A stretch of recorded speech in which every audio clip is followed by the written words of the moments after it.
We thought Georgia football might not be tested until the month of November. We were wrong. Georgia tested by Auburn last Saturday in that rivalry game. Bulldogs had all they could handle.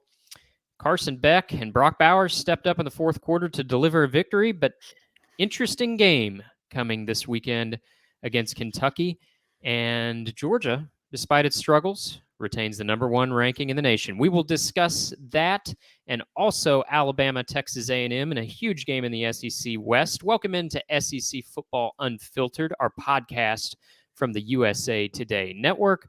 I'm Blake Toppmeyer with John Adams.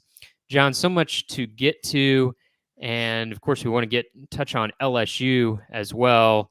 All that hype, all that sizzle in the preseason for LSU, all gone now after a loss to Ole Miss.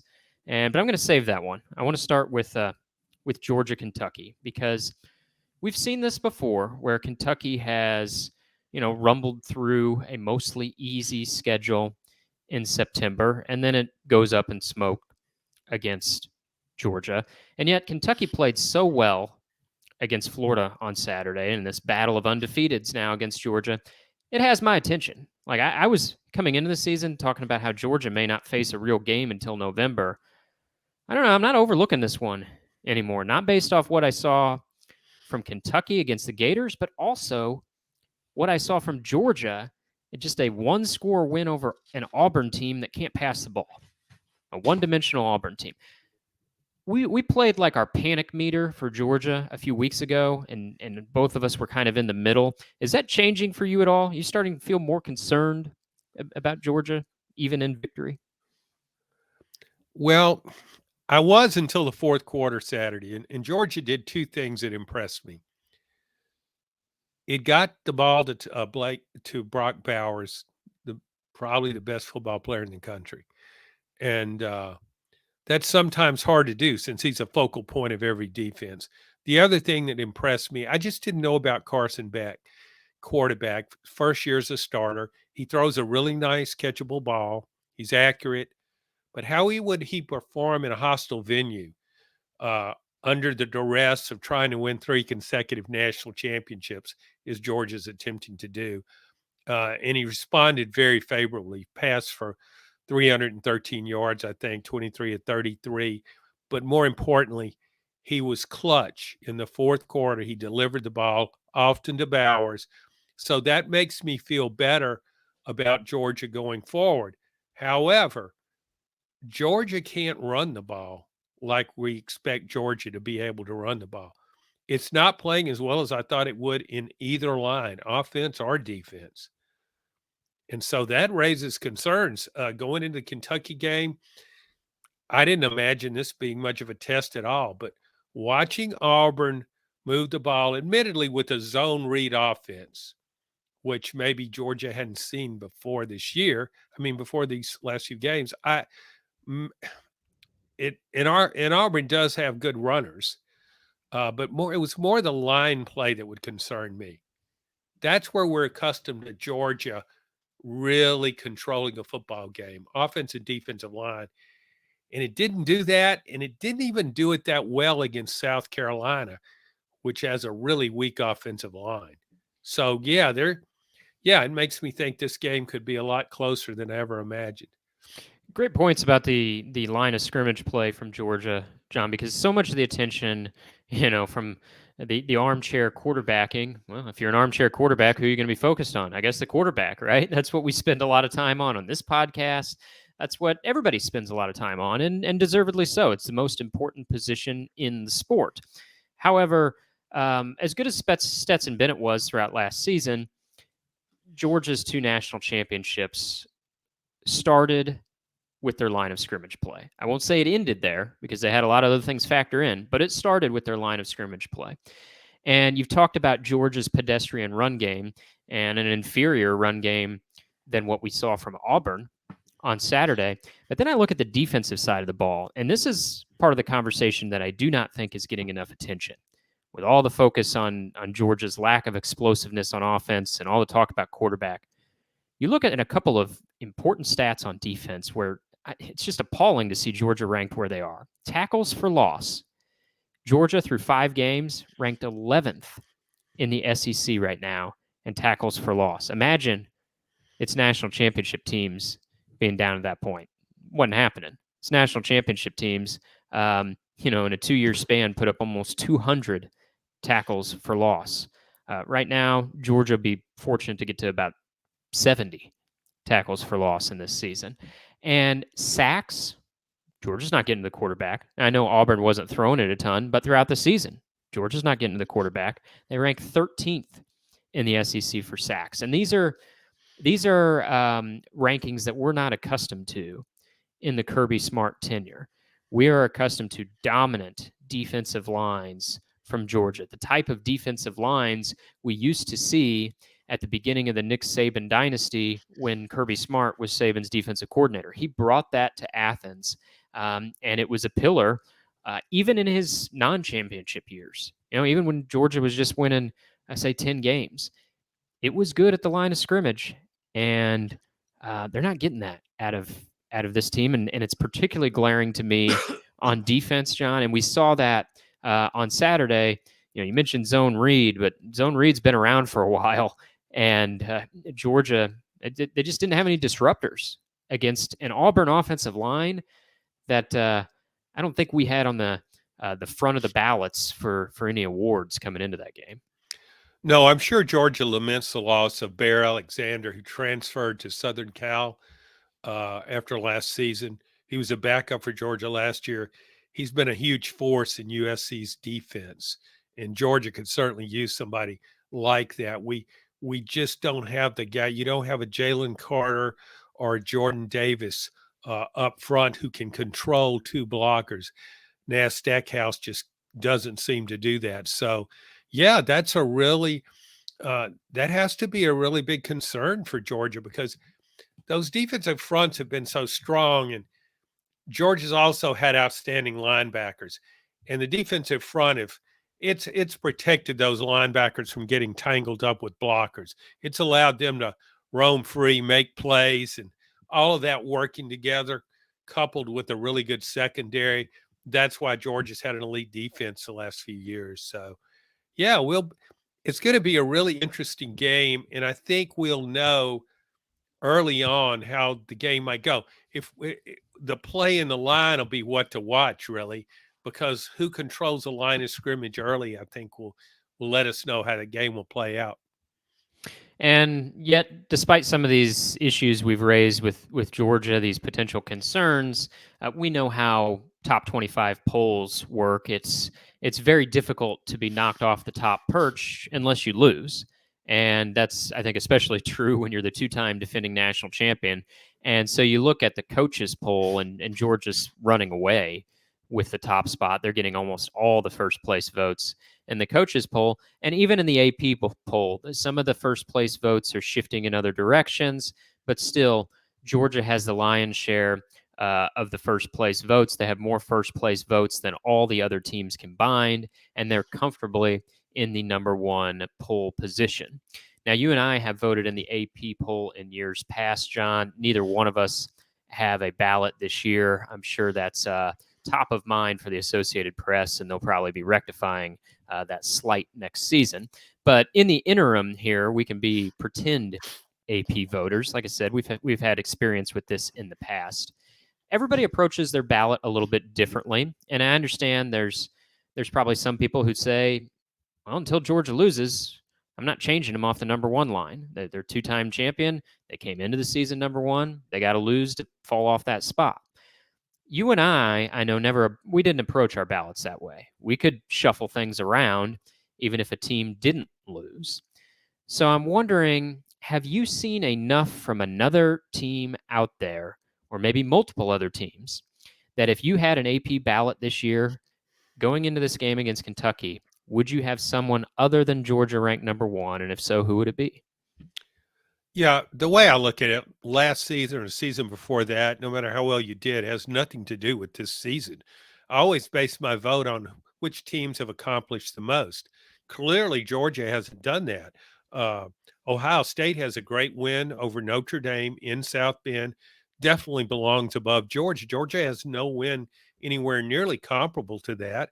Then I also look at Texas going into Bryant Denny Stadium and whipping Alabama in that decisive fourth quarter. I would probably have Texas number one, Ohio State number two, and Michigan has looked against a weaker schedule. Michigan looks much more like a complete team than Georgia does right now. And early polls don't mean much, but still, if I were voting in one, I would. I don't understand the logic of saying, well, they won the championship last year. They're still number one. It's not a carryover effect. You, I mean, it doesn't count now. It's done. Give them their trophy and move on. Uh,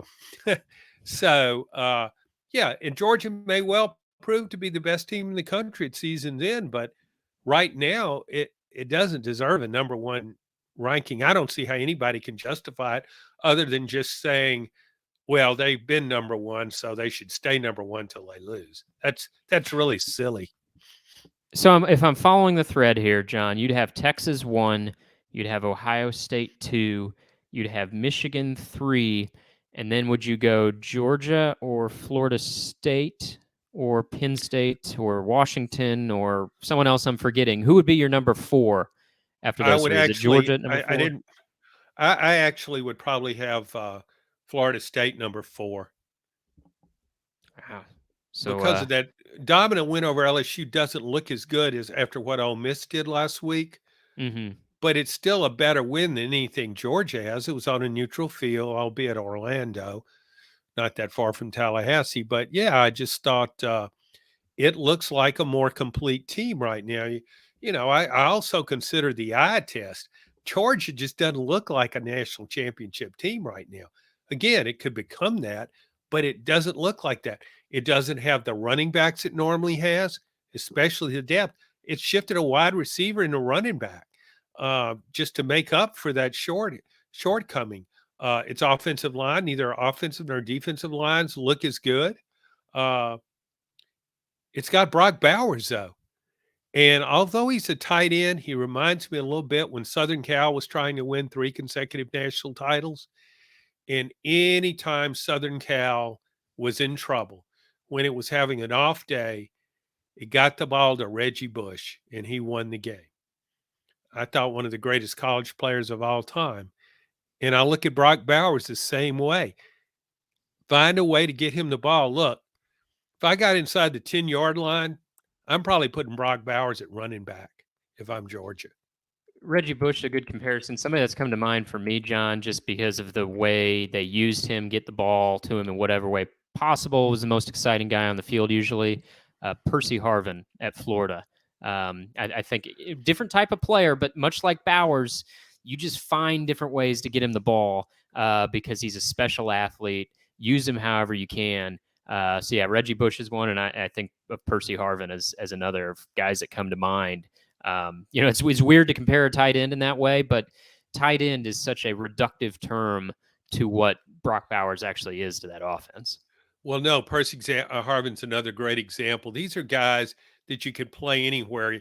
Now when we look at the NBA, we don't define players by position usually. You could look at the best players in the NBA seemingly could play anywhere. And I look at those football players, Harvin, Bush, Brock Bowers in the same light. Brock Bowers is also a great blocker, but he's too valuable with the ball. You can't use him that much as a blocker. But he lined up in the backfield one time and made a nice run for short yardage. But I'm not kidding. If I were in a goal line situation, I'd probably put him in the Wildcat and just let him run for it. He is so hard to tackle. So you'd have Georgia 5. I would go with Georgia number 3 if I had a ballot right now. I like you, John. I look at who have you played, who have you beat. I also factor in the eye test, which you mentioned. The eye test is not infallible, but sometimes schedules break in a certain way to where your opponents are a little bit backloaded. So I think you have to factor the eye test in.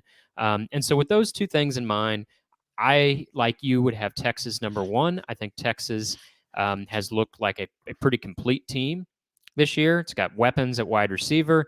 Quinn Ewers is playing well. The quarterback and its defense is playing very well as well. I think it has the best win of the season going into Alabama and winning by 10 points. Ohio State deserves some mention for winning at Notre Dame, but I thought Texas was more impressive in that win at Alabama than Ohio State was, even in victory at Notre Dame. So I would go Texas 1.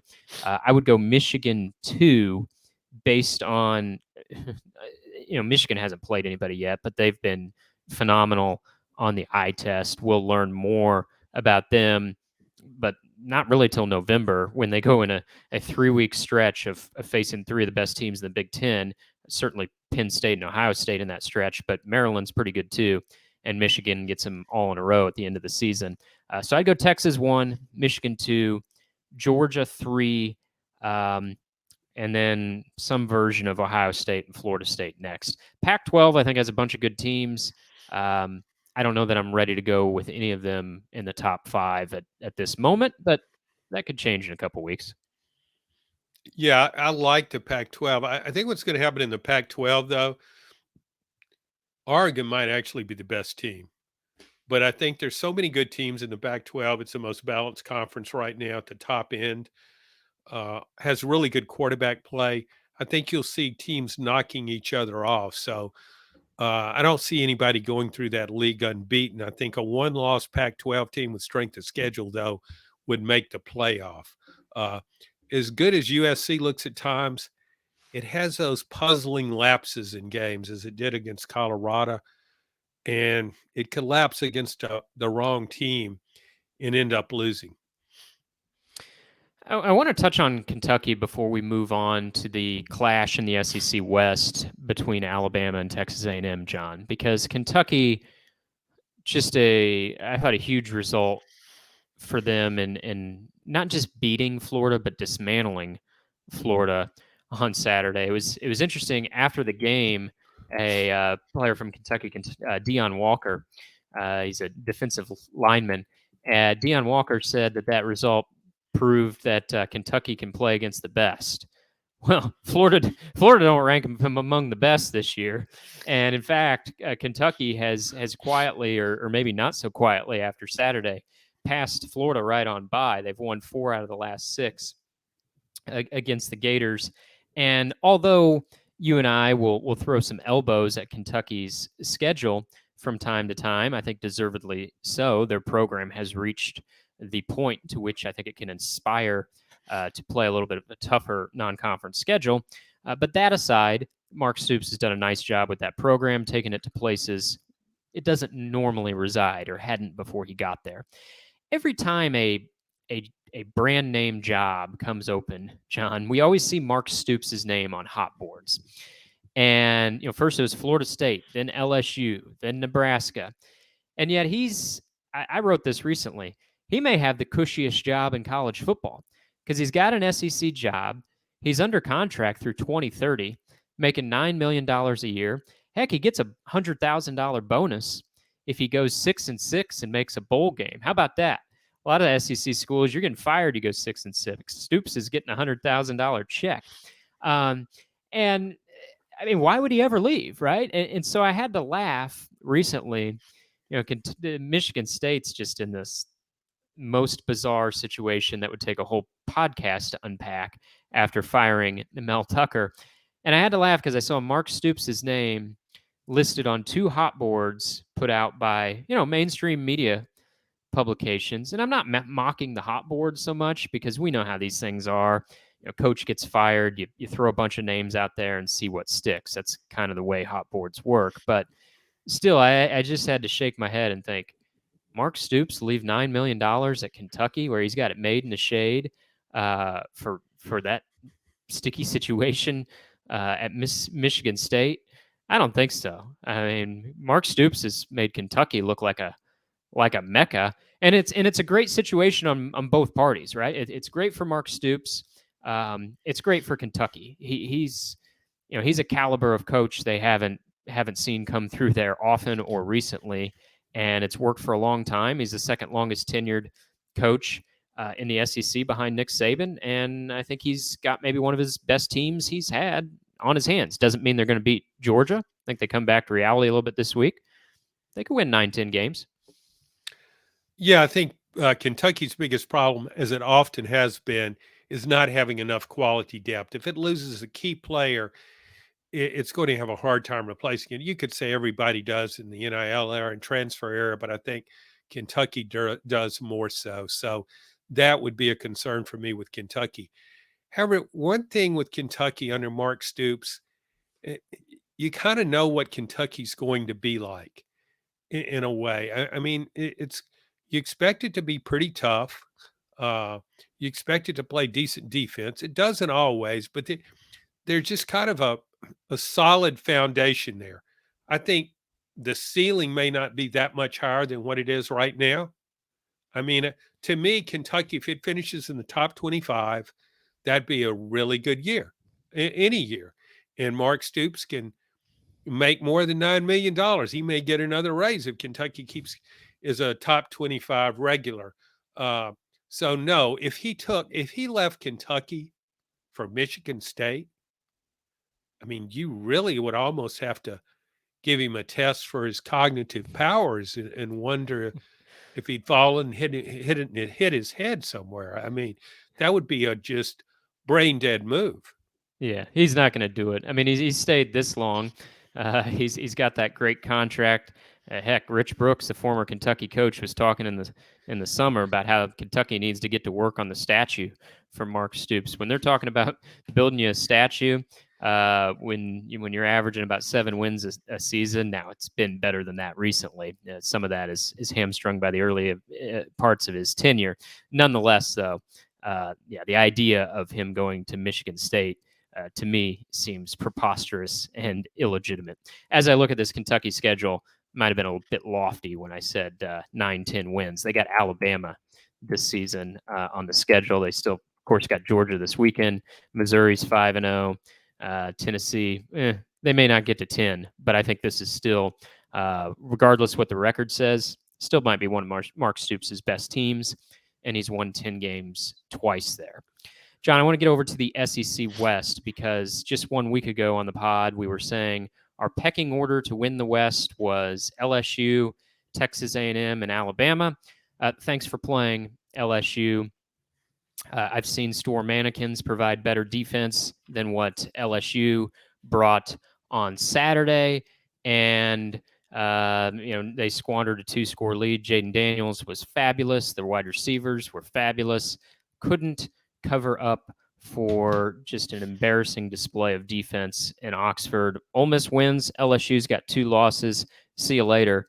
You're out of the playoff picture, and you're now got one hand tied behind your back as you're trying to win the West, which makes this game in College Station Saturday huge. Alabama favored on the road.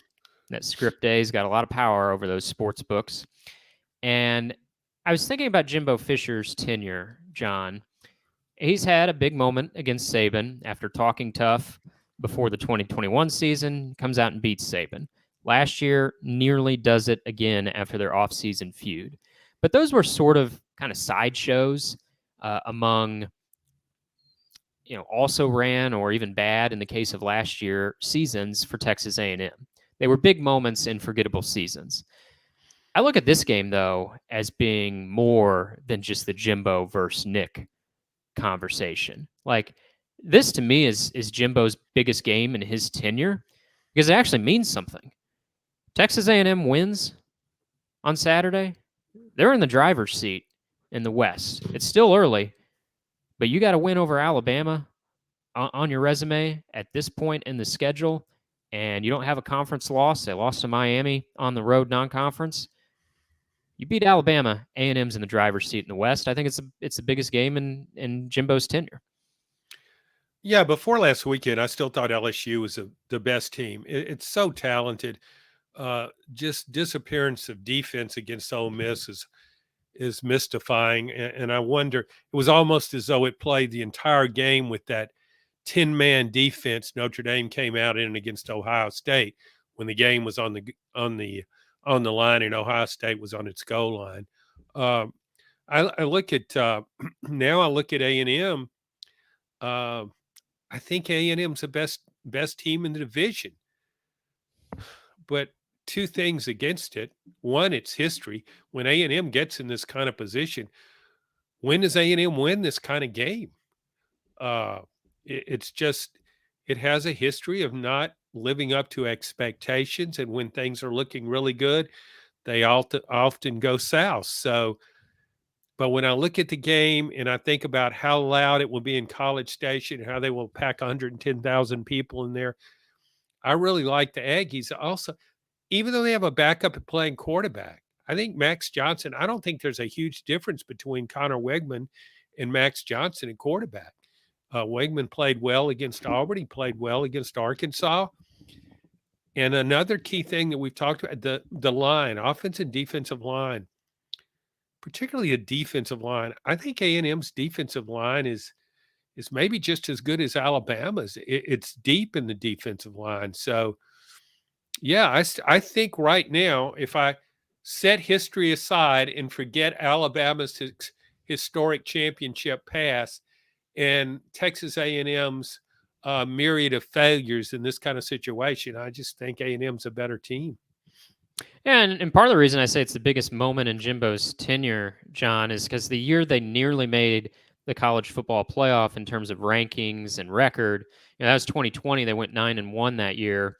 We're just on the outside looking in, but they lost. They got drilled in week 2 by Alabama that season, and so early on they were kind of removed from the conversation. Whereas here, if they were to win on Saturday, this puts them in the conversation, really, I think, long term, of not only winning the West, but you get to Atlanta and make something happen there. Who knows? Now I know we're putting the cart ahead of the horse. It all could go up in smoke based on what happens on Saturday. But like you, I kind of like A&M in this matchup, John, and I know we'll get into it in the picks portion later. But it's funny with Alabama. Nick Saban is the greatest to ever do this, certainly in my lifetime, at the very least, and many would say the greatest of all time in any lifetime. And yet, there are people who sit in the chair that you and I do, the talking heads, the sports pundits, the scribes, who are obsessed with making Saban not only the greatest of all time, but some sort of Svengali, who's this mastermind manipulating the universe behind the curtain.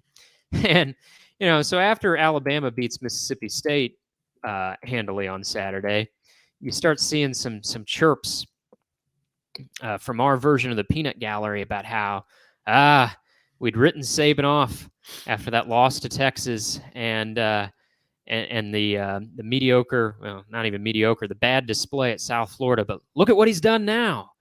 It's like, really? We're ready to just anoint Alabama again after they beat Mississippi State, which might be the 13th best team in this conference, ahead of only Vanderbilt.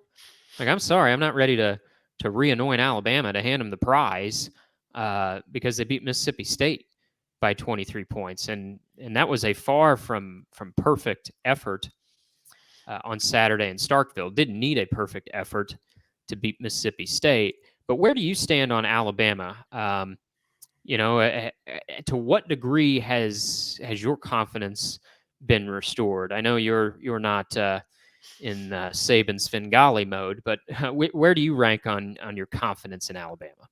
Well, nobody can question Nick Saban's overall success. 6 national titles at Alabama, one other one at LSU. But here and now, just looking at this Alabama team, uh, you see places where Alabama's made mistakes on recruits. It's showing up at quarterback.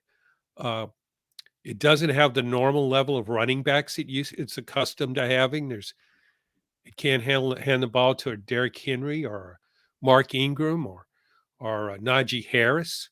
Uh, so I see an Alabama team that's playing pretty well on defense with all kinds of offensive shortcomings.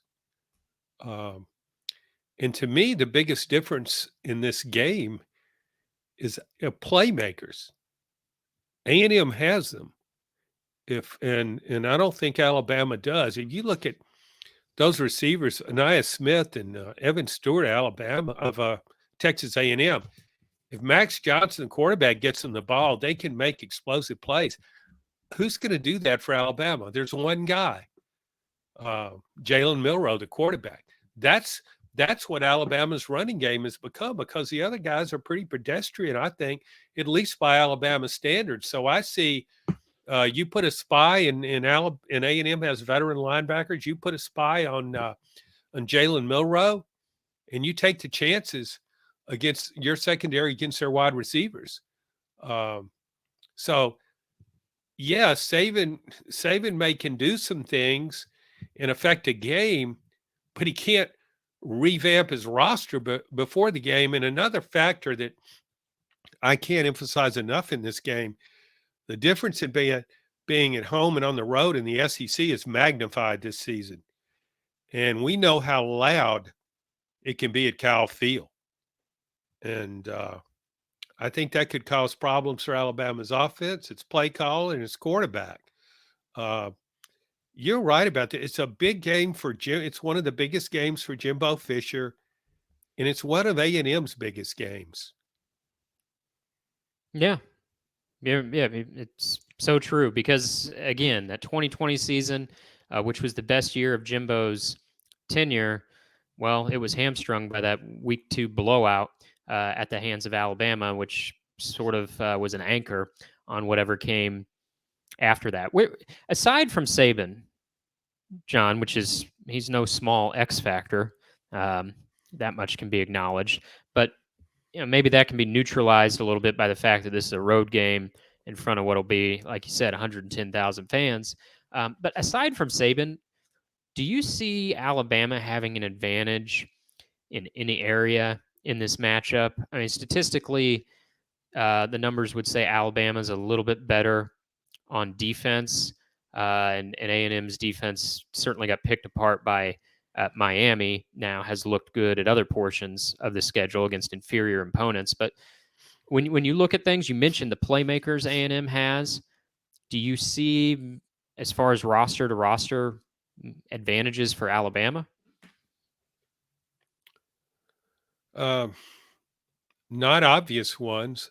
Secondary could be pretty good. You brought up Texas A&M's dramatic lapse against Miami. It's hard to ignore. But Miami ran a completely different offense than what Alabama does. It was up-tempo spread. Quarterback had a hot hand, throwing the ball all over the place. Alabama can't do that. This game is going to be more of a line of scrimmage game, and I think that's where A&M can match Alabama.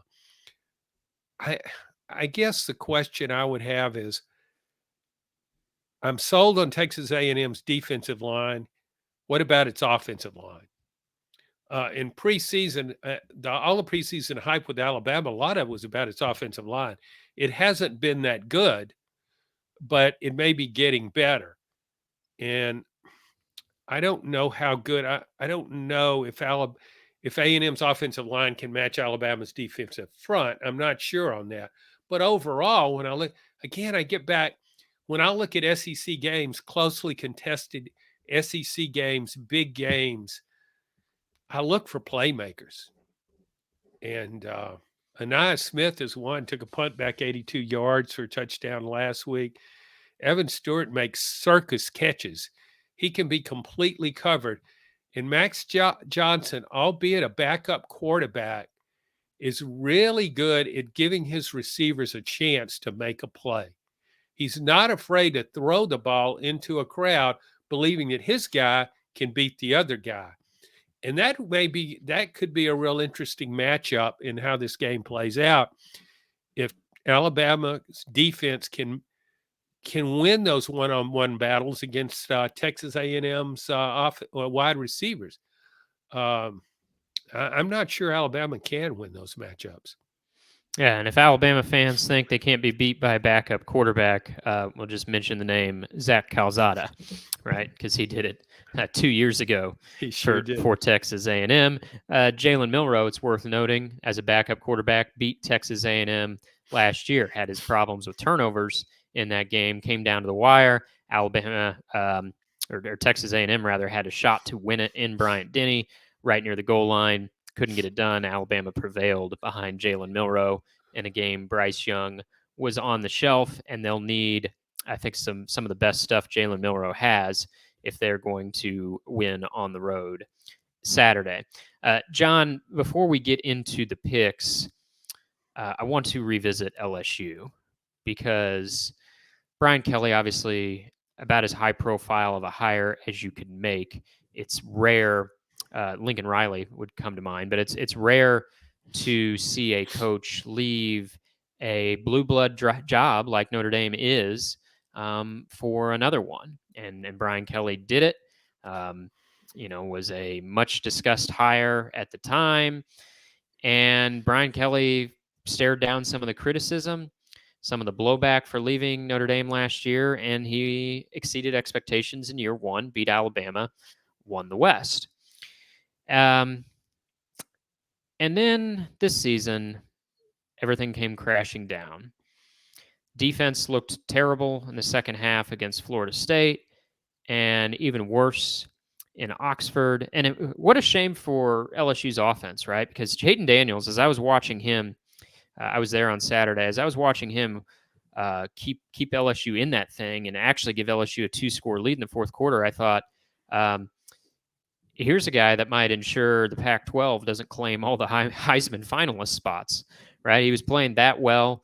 Brian Thomas, Malik Neighbors were fantastic. Lane Kiffin, I think this might have actually been a subtle jab at Brian Kelly, but Lane Kiffin compared LSU's offense to the 2020 Alabama offense. And actually, the way LSU's offense played on Saturday, that was a fair comparison. But on defense, I made the comment afterwards that tackling wasn't optional for LSU. It looked like tackling was prohibited. I mean, it was just a comedy of tackling out there. And you can't blame it all on personnel. I know Brian Kelly would say need to do better in recruiting long term to address the secondary, need to hit some more maybe in the transfer portal, but can't all be on personnel because even on that talented defensive front and in the linebacking core, where most of us felt pretty good about LSU coming into the season for whatever concerns we had on defense, those guys weren't disruptive really at all. Ole Miss scored 55 points, piled up over 700 yards, weren't sacked a single time. I think I sacked the quarterback once when you got LSU on the jersey. Your thoughts on the situation with Brian Kelly and LSU after all that preseason hype, some of which you and I contributed to? Yeah, I mean, you can't argue with Brian Kelly's track record. He's won wherever he's been. He's taken Notre Dame to the playoffs, and I thought LSU made a championship hire in getting him. But again, right now, what's going on? The first red flag I had with this team came in preseason. When I was listening to Brian Kelly talk or reading his quotes in a story about how it would play Harold Perkins differently this year. He played as a freshman, started as a freshman. Talk about disruptive. One of the best playmakers in the country on defense, but they wanted to turn him into more of a conventional linebacker, learn to play a position, maybe anchor the middle of the defense. It's kind of, it sounds like things a coach would do, where he would forget and ignore what just happened. Well, this guy didn't really know the defense that well. He was just out there playing. Well, Harold Perkins out there playing is really good, and Harold Perkins out there playing against Ole Miss when LSU couldn't get a sack could have made a big difference in that game. Might have made the difference. When I watched Harold Perkins play against Florida State, and they've got him spying on Jordan Travis, the quarterback. He's just out there. I watched him a lot. It looked like, he was just taking him out of the play. LSU schematically took him out of the play. And I didn't notice him against I didn't watch all the game. I didn't notice him against Ole Miss, but how could you notice anybody on LSU's defenses? It's not just him. It's McKee Wingo. It's Mason Smith. Maybe he's not fully recovered from an injury, but yeah, we knew the defensive secondary could be an issue, but that front seven, I mean, LSU added a first team all Pac 12 linebacker from Oregon State. He was healthy for this game.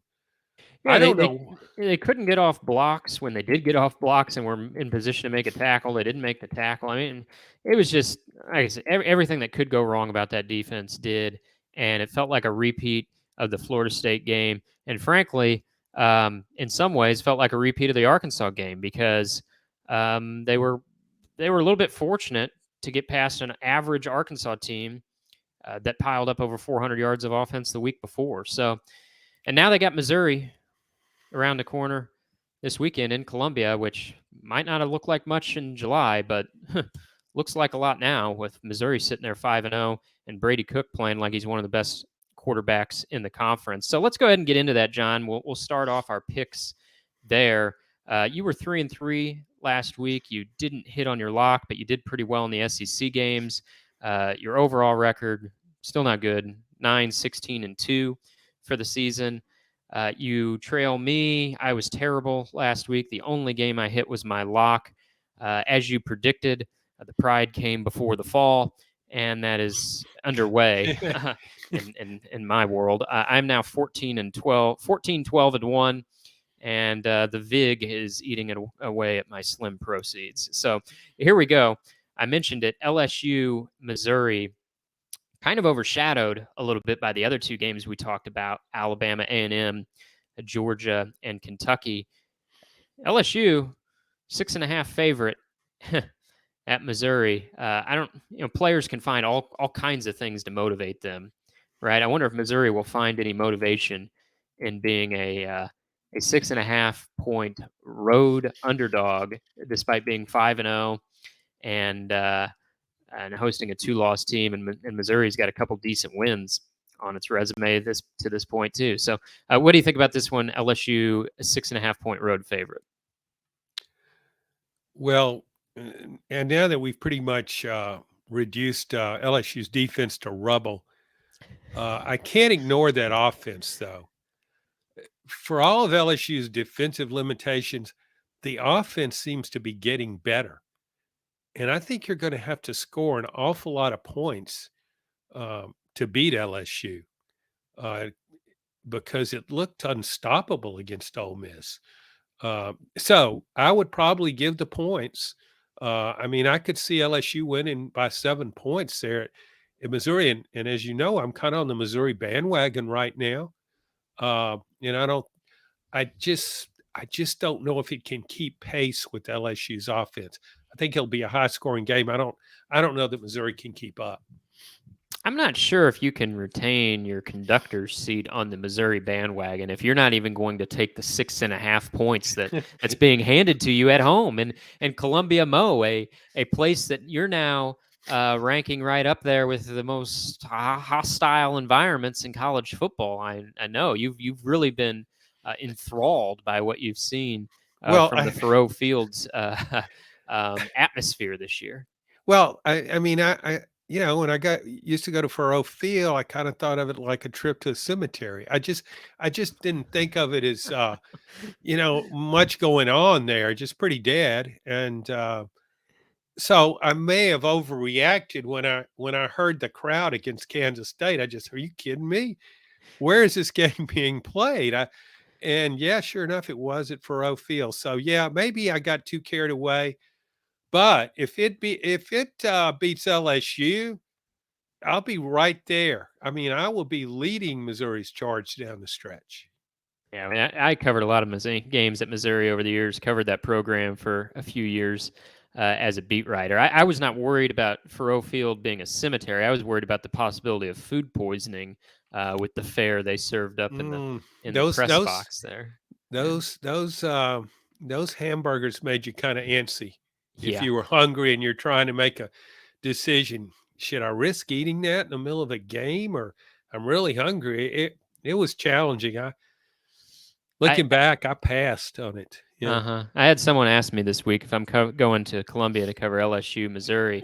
Man, I thought, not with that press box food. I'm headed to College Station for Alabama, Texas A&M. Did I actually make my coverage choice based on press box food? I don't know. Probably made my coverage choices based on sillier things before. So you tell me.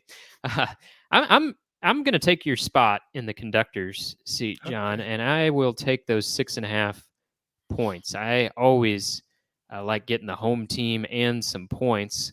Although I know kind of how this works in the betting world. When all of a sudden you're down on a team, you've left them for dead.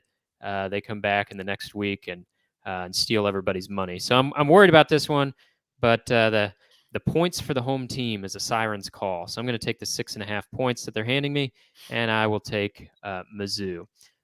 We've talked about it a lot, so quickly, John, our picks on Alabama and A&M, we don't have to belabor the point. I'm taking A&M because they also are getting points, and I've already said give the home team some points, and I'm pretty tempted by it. A&M getting 2.5 points against Alabama. I think A&M is going to win this game outright. Of course, I'm not great at picking games, so take that for what it's worth.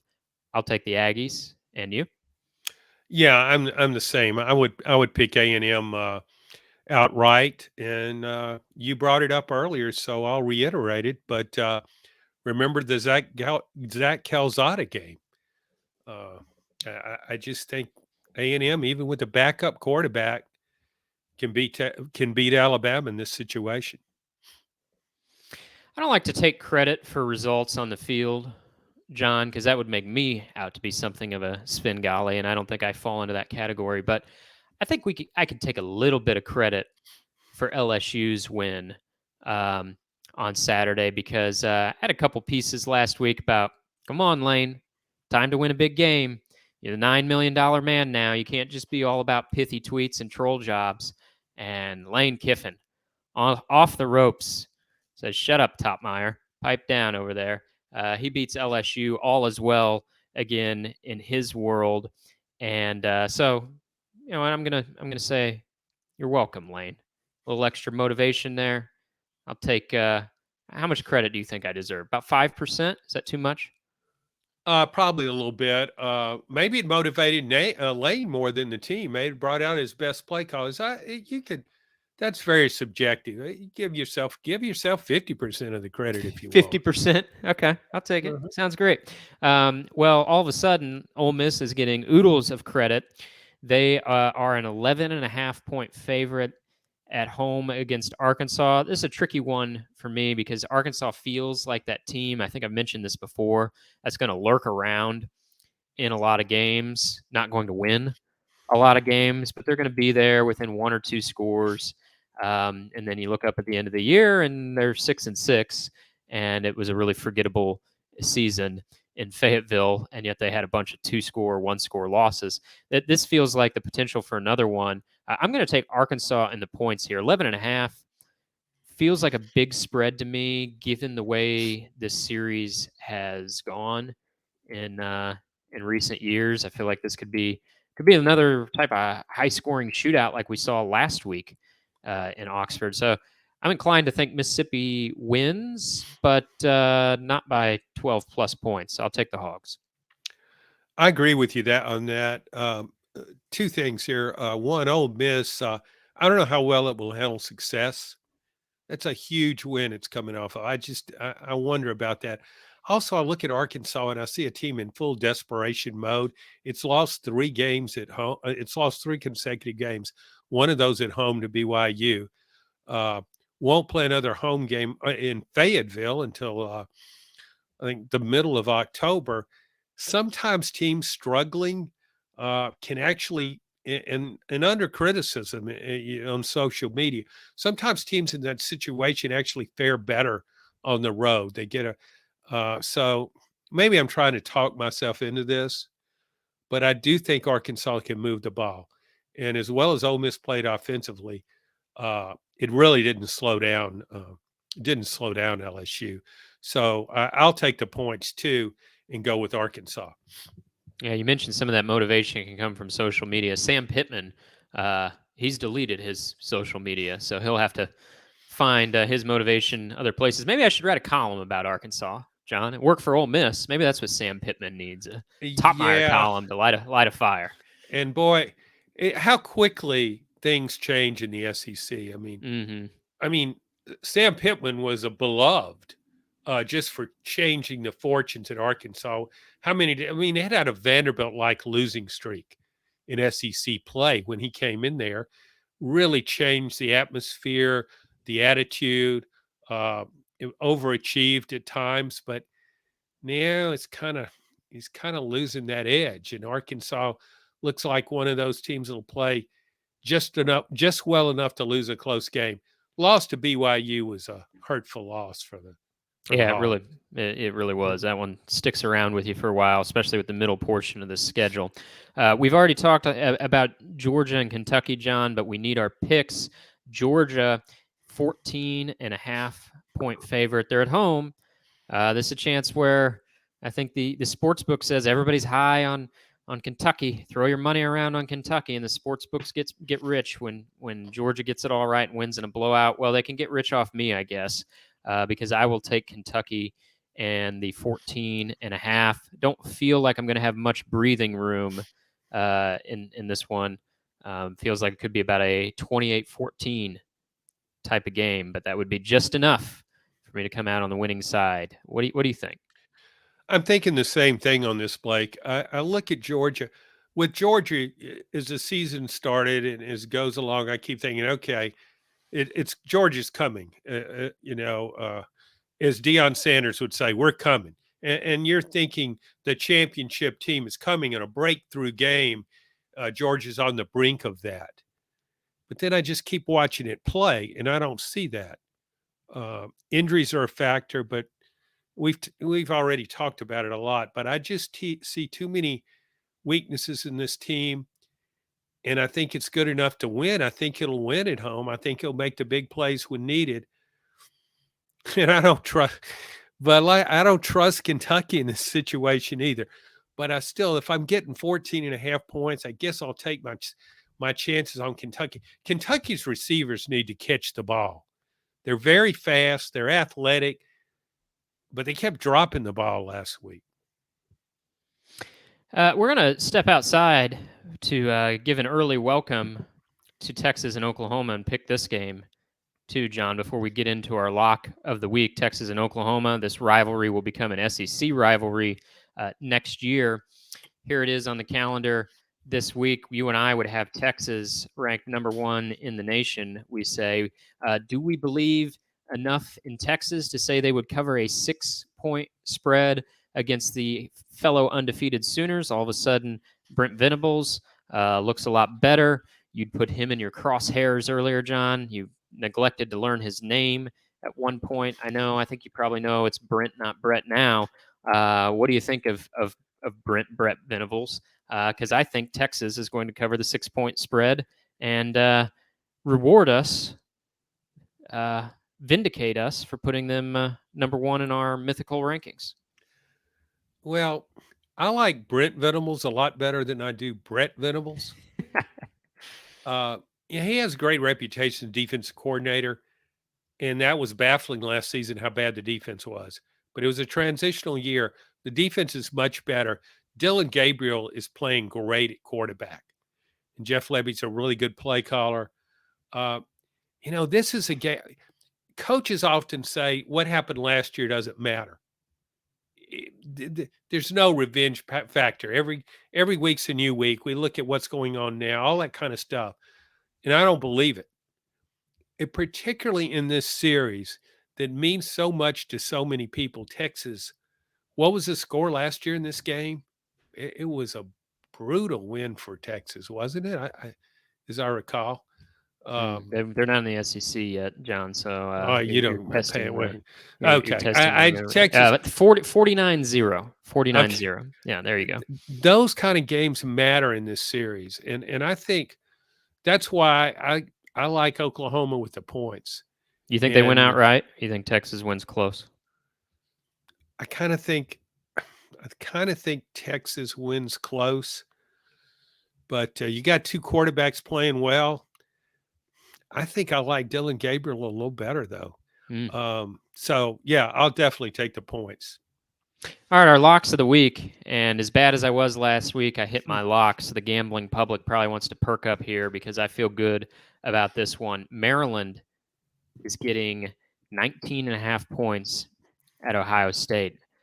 And Maryland's a dangerous team. They can really score. They're 5-0. The schedule gets a lot tougher from here. They got little Tua as their quarterback, the younger Tagovailoa. He's playing really well. Like I said, Maryland's scoring a lot of points. I just don't know. Ohio State, we've come to expect them over the years to be that team that just thrashes opponents by 28, 35 type of points and covers the spread with ease. I don't know that Maryland's that type of opponent that you can just beat the doors off of, and I don't know that this Ohio State team is that way. I think they're going to win a lot of games. I think they're not going to win so many games by 35 points. So I will take the Road Terps and their 19 and a half points in my lock of the week at Ohio State. I had 4 candidates for my lock of the week, Mm-hmm. and Maryland was one of them. So Ooh. I won't be repetitious here. I think I'm going to take, and I probably should, probably should have a disclaimer here. I picked Georgia State last week as lock of the week, and it got blown out by Troy. So I don't know whom it's playing this week, but it's no longer on my radar, and it's off limits for the rest of the year. I hold grudges very, very vehemently. So I will go with Colorado State giving up 1.5 to Utah State. Okay. What's the logic on that one? you like what you saw from Colorado State? Logic. I just Okay. told you what my logic got me last week. Logic left the building a long time ago. A No, hunch, huh? I watched Colorado State play Colorado head to head, went right down to the last play.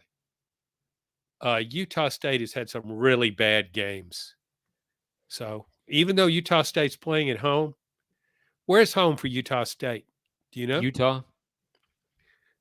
I'm looking for a town. Is that in Logan, Utah? Sounds right. Yeah. Mm-hmm. I've been through Logan, Utah. So yeah, couple of stoplights and maybe a 4-way.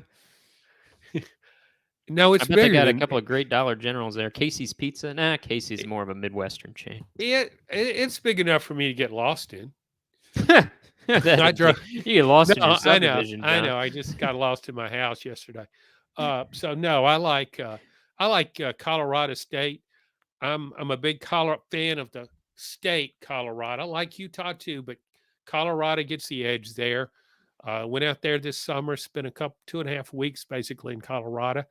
And I like Fort Collins, a lot of cowboys there, tough mindset. I don't think it's afraid to go into Logan, Utah. It won't be intimidated. You can ride a wild bull, a bucking bronco. I don't know if I should be saying bucking bronco, but I but anyway, I like Colorado State.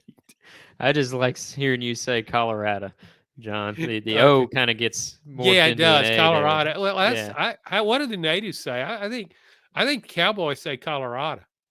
Fair enough. Your cowboy John Adams gets lost in his own home, but plenty of confidence in Colorado State. Big weekend of games. We'll be back to discuss next week. Thanks for listening to this edition of SEC Football Unfiltered.